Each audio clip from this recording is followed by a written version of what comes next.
నేను సాధారణంగా ఈ తమలపాకు అర్చనని 2 రకాలుగా పాటిస్తానండి.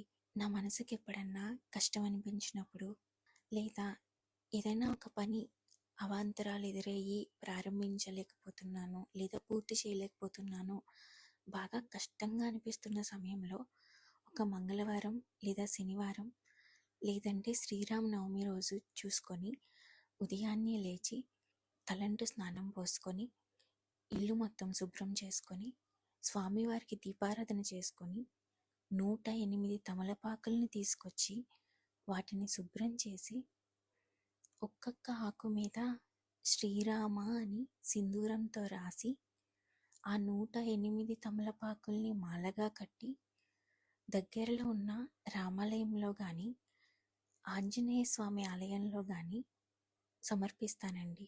ఇంకొక విధానం ఏమిటంటే ఆ 108 తమలపాకులు ఏవైతే నేను శ్రీరామ అని రాశానో వాటిని దగ్గరలో ఉన్న స్వామివారి ఆలయానికి తీసుకెళ్ళి అర్చన చేయిస్తాను.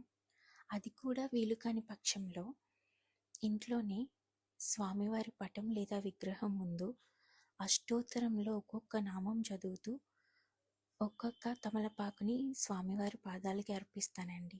ఇలా చేసిన రోజు ఎందుకో నేను దేనికోసమైతే చేశానో ఆ పని పూర్తయ్యేది.